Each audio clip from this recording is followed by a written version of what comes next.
Manaus is the most populated city in Brazil's Amazon region and is known as the city of the forest. It's a popular destination with ecotourists and scientists alike. But as CCTV's Frank Contreras found out, balancing the demands of economic development in Manaus and environmental protection in the world's largest rainforest is no easy feat. In the world's largest rainforest, life is abundant. It's home to birds, fish, reptiles, and Earth's most complex creature, human beings. The city of Manaus. It's the second largest urban center in this rainforest and home to more than 2 million people. And their presence here is clearly impacting the environment. This asphalt and concrete covered city is an engine of economic growth in Brazil. Many people get around by car and are employed in hundreds of assembly factories in Manaus's free trade zone. Here, ancient trees live alongside smokestacks, and there's an abundance of trucks delivering manufactured goods for export. This city in the middle of the Amazon offers world-class entertainment at Manaus's famous Colônia-era Opera House. It was constructed in the late 1800s when Manaus was at the center of the region's rubber boom. Rubber barons built it as an early testament to the city's growing affluence. An iron bridge crossing over one of the city's numerous creeks was designed by Gustave Eiffel, the famous architect of Paris's Eiffel Tower. Despite its current prosperity, Manaus is also home to a growing number of poor people. Many came to find work in the factories. They too are polluting the rainforest. Sidonera de Sousa is a single mother of 6 children. For 18 years, she's been living in this favela or shantytown. Her wobbly home is built on stilts to keep it above the waterline. But rising temperatures in the mountains of South America have been sending more water to this part of the Amazon.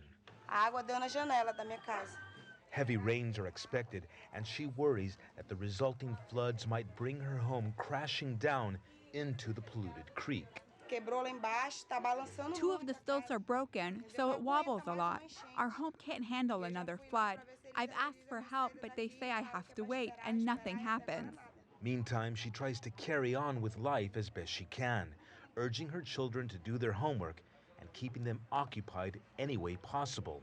Stolen electricity powers their television set.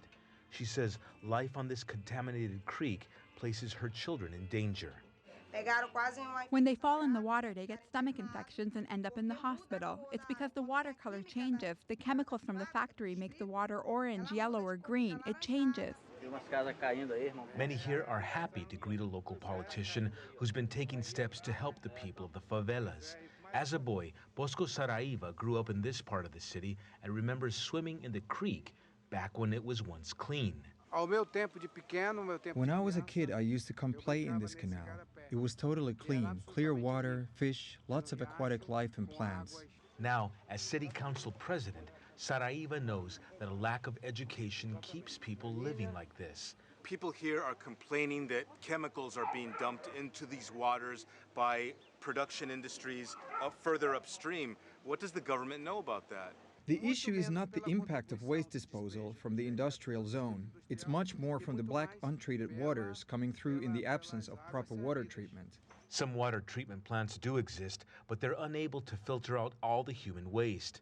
As far as living standards, Bosco is focusing on a city government strategy to build 20,000 permanent homes for the people now living in these shacks. We're fighting to change the situation.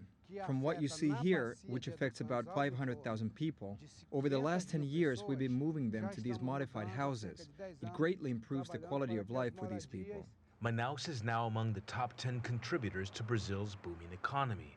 The arrival of more people here is placing constant pressure on the need to build homes. Some are constructed legally, but many are not.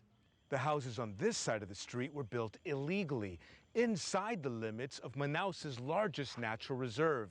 Yet another example of how the continuous need for housing is tearing into the rainforest. We're off to another reserve to see what's being done to protect wild animals living in this part of the Amazon. At the Mindu Nature Reserve, I meet Jose Carlos Jesuto, a retired researcher.